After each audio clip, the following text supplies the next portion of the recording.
ರಾಕಿ ಈ ಮನೆ ರಕ್ತ ಅಲ್ಲ.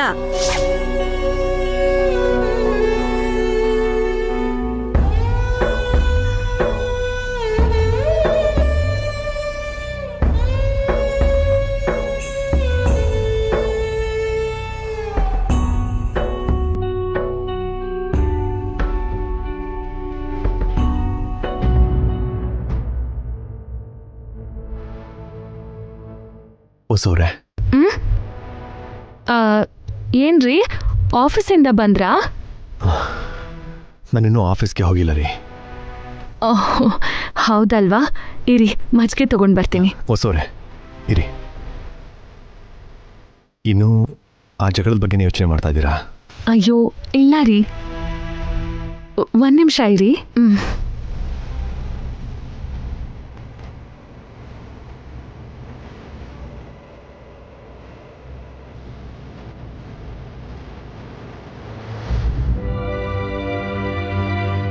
ಮಜ್ಜಿಗೆ ತೊಗೊಂಬರ್ತೀನಿ ಅಂತ ಹೇಳಿ ಕುಡಿಯೋ ನೀರು ತೊಗೊಂಬಂದಿದ್ದೀರಲ್ಲ.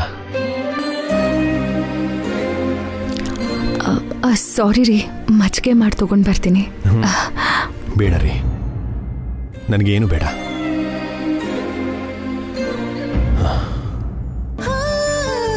ನೀವು ಸ್ವಲ್ಪ ಹೊತ್ತು ಇಲ್ಲೇ ಇರಿ, ಓಕೆ?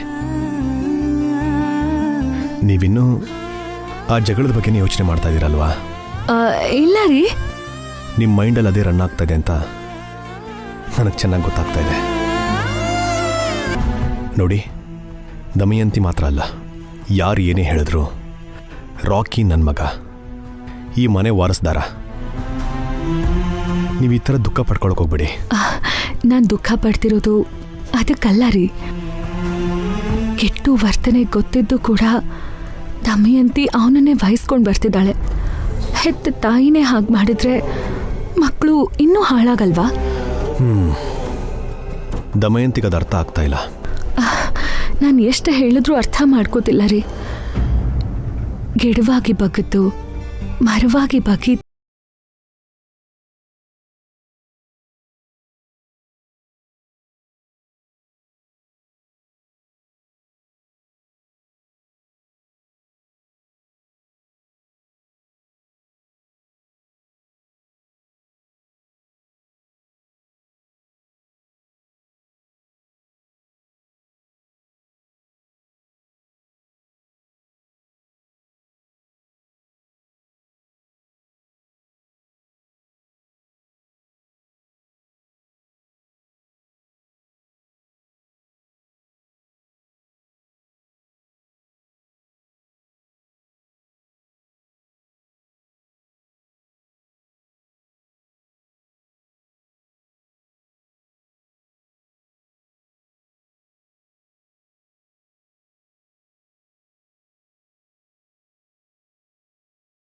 ನನಗೆ ನಾದ್ನಿನೇ.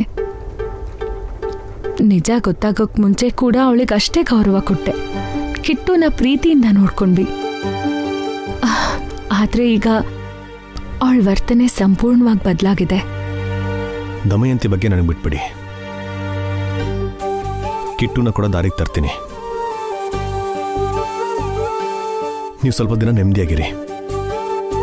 ಮಕ್ಕಳು ಹಾಳಾಗೋದ್ರೆ ದೊಡ್ಡೋರು ದೊಡ್ಡ ಹೊಣೆನ ಹೊತ್ಕೋಬೇಕು ರೀ. ಏನೇ ಆಗ್ಲಿ ಈಗಲೇ ಹುಷಾರಾಗಿರ್ಬೇಕು. ದಮಯಂತಿಗೆ ಎಚ್ಚರಿಕೆನ ನಾನು ಕೊಡ್ತೀನಿ. ಕೇಳಿಲ್ಲ ಅಂತಂದ್ರೆ ನಾನೇ ಅವರಿಗೆ ಶಿಸ್ತನ್ನ ಕಲಿಸ್ತೇನೆ. ಈಗ ನೀವು ಅದ್ರ ಬಗ್ಗೆ ಚಿಂತೆ ಮಾಡಕ್ ಹೋಗ್ಬೇಡಿ, ಓಕೆ?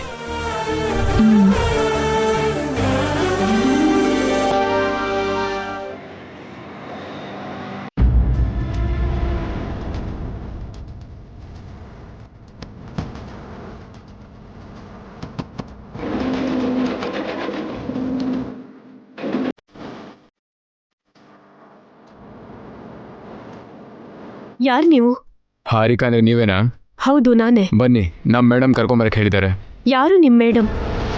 ನನ್ನನ್ನೇ ಕರ್ಕೊಂಡು ಬರಕ್ಕೆ ಹೇಳಿದ್ದಾರೆ. ಅವನ್ನೆಲ್ಲ ಮೇಡಮ್ ಹೇಳ್ತಾರೆ, ಮೊದಲು ನೀವು ಬನ್ನಿ. ನಾನು ಬರಲ್ಲ. ಮರ್ಯಾದೆಯಿಂದ ಬರ್ದೇ ಇದ್ರೆ ಬಲವಂತವಾಗಿ ಕರ್ಕೊಂಡು ಹೋಗ್ಬೇಕಾಗತ್ತೆ.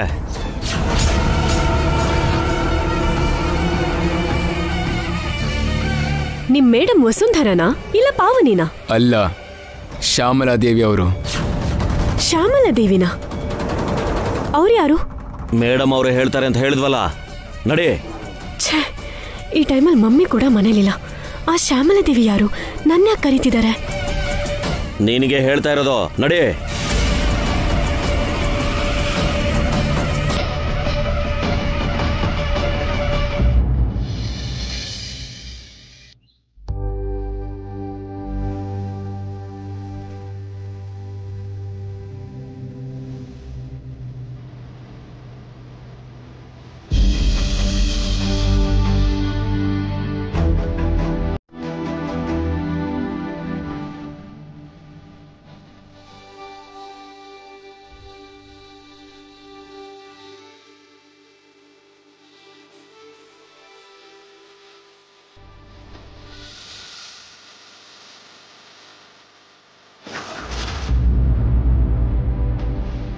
ನೋಡಿದ್ಯಾ ಅದಕ್ಕೆ ಮನೇಲಿ ಎಷ್ಟೇ ಜಗಳ ಆದರೂ ಅದು ಯಾವುದನ್ನೋ ಮನಸ್ಸಲ್ಲಿ ಇಟ್ಕೊಳ್ದೆ ನನ್ನ ಸೊಸೆಯರು ಅವ್ರ ಕೆಲಸನ ಅವರವರೇ ಮಾಡ್ತಿದ್ದಾರೆ.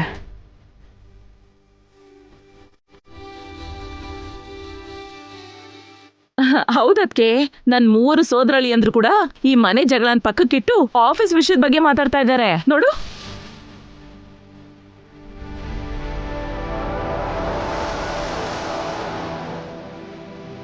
ಒಡ ಹುಟ್ಟಿರೋ ಕುಟುಂಬ ಅಂದ್ರೆ ಹೀಗಿರ್ಬೇಕು. ಅದಕ್ಕೆ ಓರ್ಗಿತ್ತಿರ ಮಧ್ಯೆ ಹೊಂದಾಣಿಕೆ, ಅಣ್ಣ ತಮ್ಮಂದ್ರ ಅನುಬಂಧ ನೋಡ್ತಾ ಇದ್ರೆ ಮನಸ್ಸು ತುಂಬಿ ಬರ್ತಿದೆ.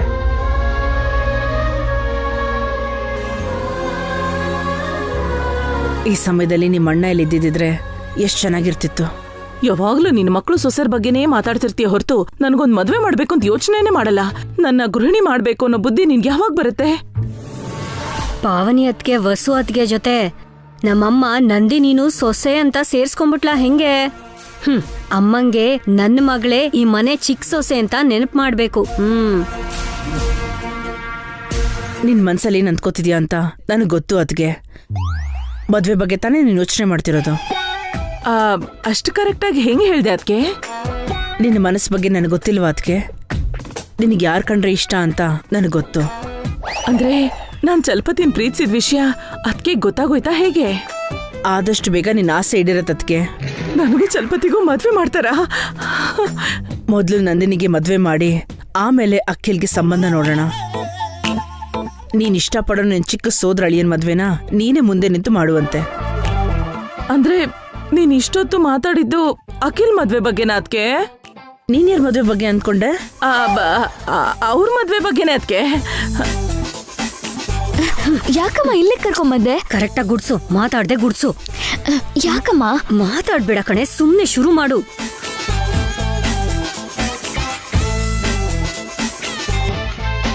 ಅಮ್ಮ ಅಮ್ಮ ಅಮ್ಮ ಅಲ್ಲೋಡೆ, ನಿನ್ ಸೊಸೆ ಕಸ ಗುಡಿಸ್ತಿದ್ದಾಳೆ. ಸೊಸೆನಾ? ಅದೇನಮ್ಮ, ನಿನ್ ಮೊಮ್ಮಗಳು ಶಿವಾನಿ.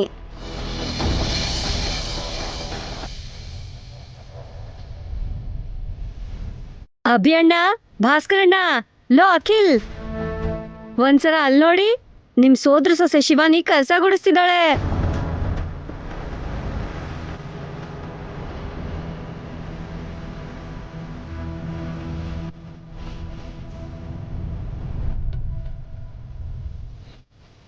ಅವಳೇನ್ ಎವರೆಸ್ಟ್ ಬೆಟ್ಟ ಹತ್ತುತ್ತಿದ್ದಾಳ? ಅಷ್ಟೊಂದ್ ಬಡಾಯಿ ಕೊಚ್ಕೋತಿದ್ಯಲ್ಲ. ಈ ಮನೆ ದೊಡ್ಡ ಸೊಸೆಯರ ಜೊತೆ ಚಿಕ್ಕ ಸೊಸೆ ಆಗಿರೋ ಶಿವಾನಿ ಕೂಡ ಮನೆ ಕೆಲಸ ಮಾಡ್ತಿದ್ದಾಳೆ ಅಂತ ಹೇಳ್ತಿದ್ದೀನತ್ತೆ. ಚಿಕ್ಕ ಸೊಸೆನಾ? ಅದೇ ಚಿಕ್ಕ ಹುಡುಗಿ ಶಿವಾನಿ ಅಂತ ಹೇಳ್ತಿದ್ದೀನಿ. ಅವಳಿಗೆ ಮನೆ ಕೆಲಸ ಎಲ್ಲ ಗೊತ್ತು. ನೀನ್ ಎಷ್ಟೇ ಹಾರಾಡಿದ್ರು ಇಲ್ಲಿ ಬೀಳೋರು ಯಾರು ಇಲ್ಲ ಕಣೆ. ಓದ್ತಿರೋ ಹುಡುಗಿ ಕೈಯಲ್ಲಿ ಕೆಲಸ ಯಾಕೆ ಮಾಡಿಸ್ತಾ ಇದೆಯಾ ದಮಯಂತಿ? ಅಯ್ಯೋ, ಇವತ್ತೋ ನಾಳೆನೋ ಮದ್ವೆ ಆಗ್ಬೇಕಾಗಿರೋ ಹುಡುಗಿ ಅಲ್ವೇನಮ್ಮ. ಅವಳ ಮನೆನ ಅವಳು ಚೆನ್ನಾಗಿ ಇಟ್ಕೊಳ್ಳೋದ್ರಲ್ಲಿ ತಪ್ಪೇನಿದೆ? ನಿನ್ನ ಮಗಳ ಜೊತೆ ನೀನು ಕೂಡ ಕೆಲಸ ಮಾಡ್ಬೋದಲ್ವಾ? ನಿನಗೂ ಕೆಲಸ ಮಾಡೋದ್ ಅಭ್ಯಾಸ ಆಗ್ತಿತ್ತು. ಕೇಳಿಲಿ, ನನಗ್ ಕೆಲ್ಸ ಮಾಡಕ್ ಬರ್ದೇನೆ ನನ್ ಮಗಳು ಕೆಲ್ಸ ಮಾಡ್ತಿದ್ದಾಳ ಅತ್ತೆ. ಈ ಮನೇಲಿ ಹುಟ್ಟಿದ್ರು ಚಿಕ್ಕಮ್ಮನ್ ಮನೇಲಿ ಬೆಳೆದು ಎಲ್ಲಾ ತರ ಕಷ್ಟನೂ ಪಟ್ಟಿದ್ದೀನಿ. ನನ್ ಮಗಳು ಕಷ್ಟದಲ್ಲಿ ಬೆಳೆದ್ರು ಸುಖದಲ್ಲಿ ಬದುಕ್ಬೇಕು ಅಂತ ಅವಳಿಗೆಲ್ಲಾ ಕೆಲ್ಸಾನು ಕಲ್ಸಿದೀನಿ. ನನ್ ಜೀವನ ಹೆಂಗೋ ಹೀಗಾಯ್ತು, ಕಡೆ ಪಕ್ಷ ಅವಳಾದ್ರೂ ಚೆನ್ನಾಗಿರ್ಬೇಕಲ್ವಾ? ಅಮ್ಮಂಗೆ ನನ್ನ ಉದ್ದೇಶ ಅರ್ಥ ಆಗ್ತಿದೆ. ಹಿಂಗೆ ದಿನ ಸ್ವಲ್ಪ ಸ್ವಲ್ಪ ಅಮ್ಮನ್ ಮನ್ಸು ಬದಲಾಯಿಸಿದ್ರೆ ಸಾಕು, ಶಿವಾನಿ ಮನೆ ಚಿಕ್ಕ ಸೊಸೆ ಆಗ್ಬಿಡ್ತಾಳೆ. ಏನಾಯ್ತು ವಸು? ಆವಾಗಿಂದ ಒಂದೇ ಸಮನೆ ಎಡಗಣ್ಣು ಅದ್ರತಿದೆ ಅಕ್ಕ. ಎಡ್ಗಣ್ಣು ಅದ್ರಿದ್ರೆ ಅಶುಭ ಅಂತಾರಲ್ವಾ ಅಕ್ಕ? ಅದಕ್ಕೆ ಆತಂಕ ಪಡ್ತಿದ್ದೀನಿ, ಯಾರಿಗೇನ್ ಕೆಟ್ಟದಾಗುತ್ತೋ ಅಂತ.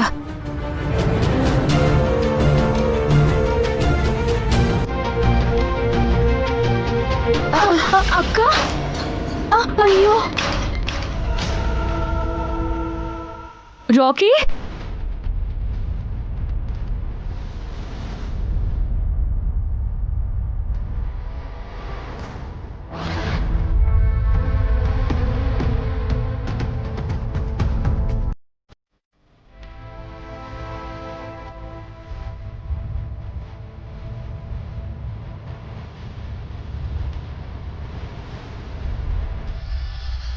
ಹೊಸೋರೆ ಏನಾಯ್ತು ರೀ?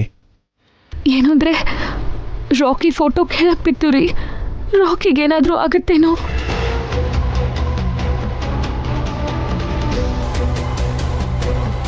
ಗಾಬರಿ ಆಗ್ಬೇಡಿ. ಒಂದೇ ಸಮ ನನ್ನ ಎಡಗಣ್ಣು ಕೂಡ ಅದ್ರತಿದೆ. ನನ್ನ ಮನ್ಸಿಗೇನೋ ಕೆಟ್ಟದಾಗತ್ತೆ ಅನ್ನಿಸ್ತಿದೆ.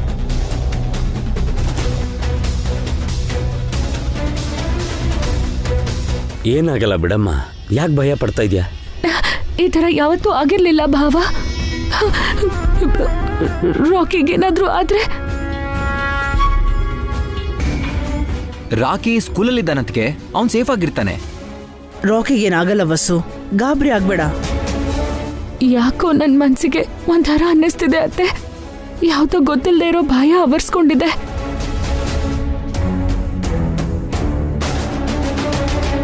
ನನ್ ಮಗಳು ಕೆಲ್ಸ ಮಾಡ್ಬೇಕಾದ್ರೆ ಈ ವಸು ಅದ್ಗೆ ನಾಟಕ ಶುರು ಹಚ್ಕೊಂಡ್ಲಾ ಹೆಂಗೆ?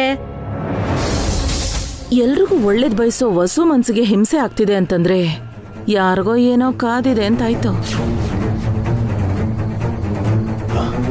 ಹೊಸೋರೆ ಆ ಫೋಟೋ ಇಲ್ಲಿ ಕೊಡಿ.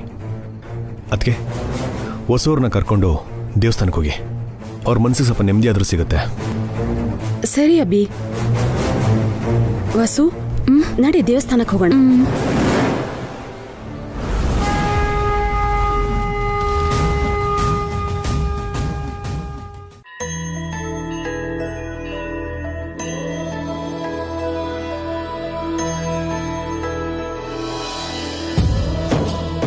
ಅರ್ಚಕ್ರೆ, ಹೇಳಿಮ್ಮ. ನನ್ ಮಗ ರಾಕಿ ಹೆಸರಲ್ಲಿ ಅರ್ಚನೆ ಮಾಡ್ಕೊಡಿ ಪುರೋಹಿತ್ರೆ. ಇವತ್ತು ನಿಮ್ ಮಗ ಹುಟ್ಟಿದ ದಿನನೇನಮ್ಮ? ಅಲ್ಲ ಪುರೋಹಿತ್ರೆ, ಬೆಳಗ್ಗೆಯಿಂದ ನಮ್ಮ ಮನೇಲಿ ಅಪಶಕುನ ನಡೀತಾ ಇದೆ. ಏನಾದ್ರೂ ಕೆಟ್ಟದಾಗತ್ತೇನೋ ಅಂತ ಇವಳು ಭಯ ಪಡ್ತಿದ್ದಾಳೆ. ದೇವ್ರನ್ನ ನಂಬಮ್ಮ, ಯಾವುದೇ ಆಪತ್ತು ಬರಲ್ಲ.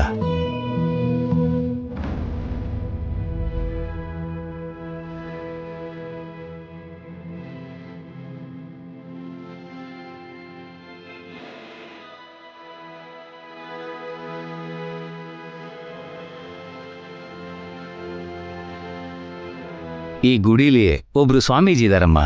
ನಿಮ್ ಸಮಸ್ಯೆಗಳಿಗೆ ಅವರು ಪರಿಹಾರ ಸೂಚಿಸ್ತಾರೆ, ಹೋಗಿ ಕೇಳಿ. ಆ ಸ್ವಾಮೀಜಿ ಎಲ್ಲಿದ್ದಾರೆ ಪುರೋಹಿತ್ರೆ? ಅಲ್ಲಿ ನೋಡಮ್ಮ, ಅಲ್ಲೇ ಕೂತಿದ್ದಾರೆ.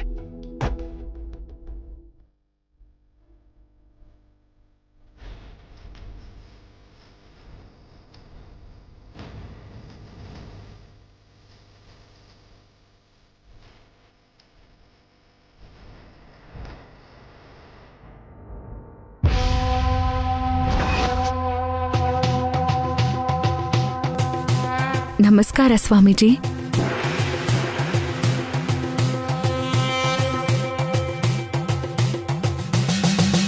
ನಮ್ಮ ಸಮಸ್ಯೆ ಬಗ್ಗೆ ನಿಮ್ಮ ಹತ್ರ ಹೇಳ್ಕೊಳ್ಳೋಣ ಅಂತ ಬಂದ್ವಿ.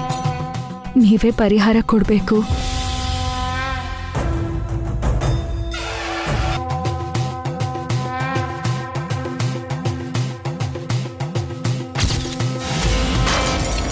ರಾಕಿ,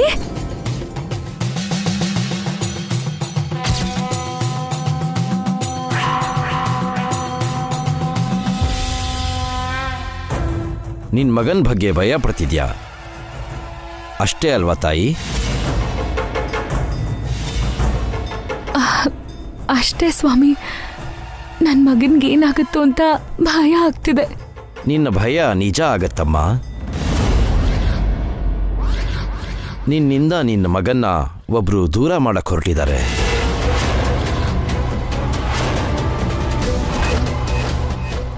ನೀವೇನು ಹೇಳ್ತಿದ್ದೀರಾ ಸ್ವಾಮಿ?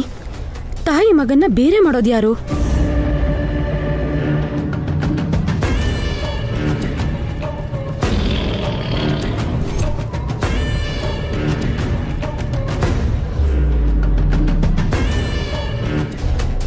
ನನ್ನಿಂದ ನನ್ನ ಮಗನ್ನ ಯಾರು ದೂರ ಮಾಡ್ತಾರೆ ಸ್ವಾಮೀಜಿ? ಆ ವ್ಯಕ್ತಿ ಬಹಳ ಅಪಾಯಕಾರಿಯಾದ ವ್ಯಕ್ತಿ ಕಣಮ್ಮ.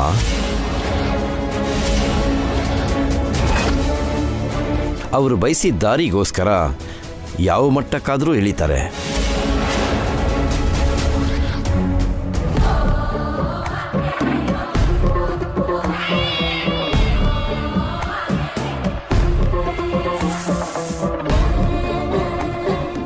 ಆ ವ್ಯಕ್ತಿಯಿಂದ ನಿಮ್ಮ ಮನೆಯಲ್ಲಿ ತುಂಬ ಸಮಸ್ಯೆ ಆಗತ್ತೆ, ತುಂಬ ಅನಾಹುತಗಳೂ ಆಗತ್ತೆ.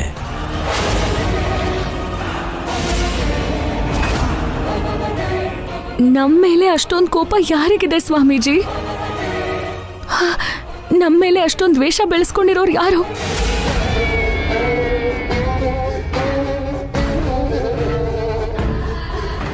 ನಮಗ್ ಗೊತ್ತಿದ್ದಾಗೆ ನಾವ್ ಯಾರಿಗೂ ಒಂದು ಕೆಟ್ಟ ಕೆಲಸ ಮಾಡಿಲ್ಲ ಸ್ವಾಮಿ. ನಮ್ಮ ಮೇಲೆ ಅಷ್ಟು ಸೇಡಿ ಯಾಕೆ? ಮನುಷ್ಯನ ಸ್ವಾರ್ಥನೇ ಮನುಷ್ಯಂಗೆ ಶತ್ರು ತಾಯಿ.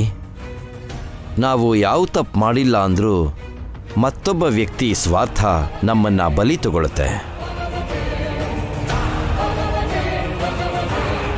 ಆ ವ್ಯಕ್ತಿಗೆ ನನ್ನ ಮಗನೇ ಯಾಕೆ ಸ್ವಾಮಿ?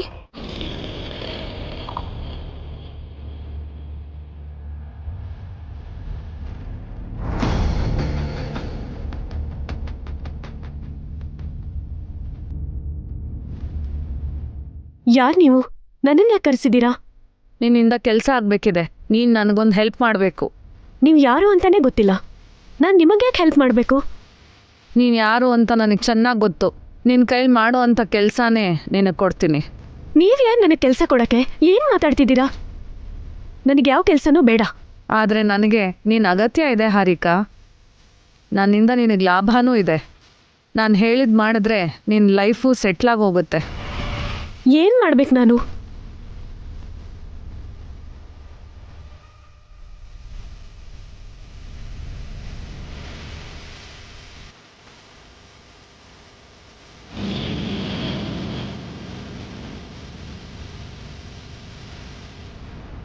ನನ್ನ ಮಗ ನನ್ನಿಂದ ದೂರ ಆಗದೆ ಇರೋ ಹಾಗೆ ಕಾಪಾಡಕ್ಕಾಗಲ್ವಾ ಸ್ವಾಮಿ?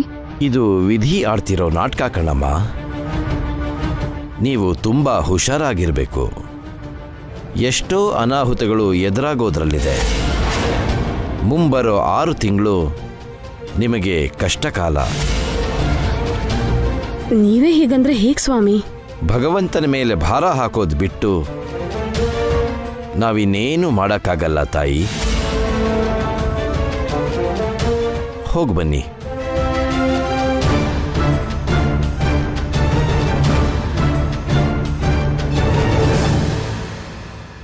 ಹೇಳಿದ್ದೆಲ್ಲ ನಿನಗೆ ಅರ್ಥ ಆಯಿತು ತಾನೇ? ನೀನು ನನಗೆ ಹೆಲ್ಪ್ ಮಾಡು, ನಾನು ನಿನ್ನ ಸೆಟ್ಲ್ ಮಾಡ್ತೀನಿ. Okay okay, done.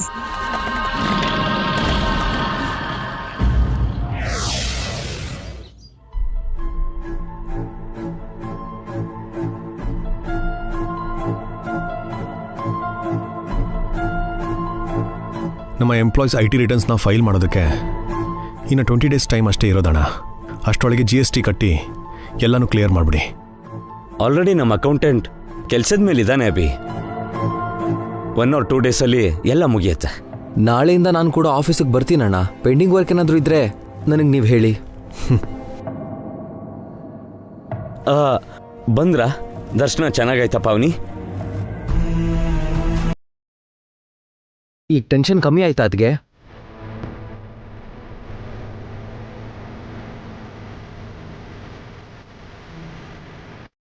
ಏನಾಯ್ತು ಸೋರೆ, ಇನ್ನೂ ಯಾಕೆ ಆಗಿದ್ದೀರಾ? ಏನಾಯ್ತು ವಸು? ಯಾಕಾಗಿದ್ಯಾ? ನಾವೊಬ್ರು ಸ್ವಾಮೀಜಿನ ಭೇಟಿ ಮಾಡಿದ್ವಿ ಅತ್ತೆ. ಮನೇಲಿ ನಡೆದಿದ್ದ ಅಪಶಕುನದ ಬಗ್ಗೆ ವಾಸು ಅವ್ರನ್ನ ಕೇಳಿದ್ಲು. ಅವ್ರು ಏನ್ ಹೇಳಿದ್ರು ಅಂದ್ರೆ,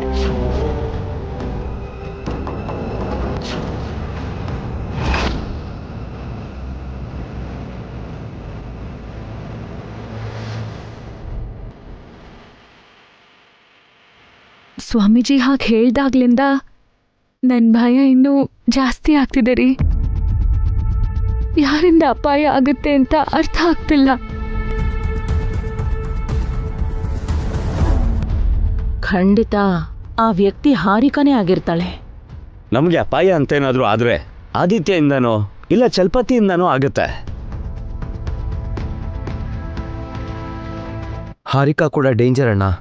ಅವಳು ನಮ್ಮ ಮೇಲೆ ಸೇಡ್ ತೀರಿಸ್ಕೊತಿದ್ದಾಳೆ.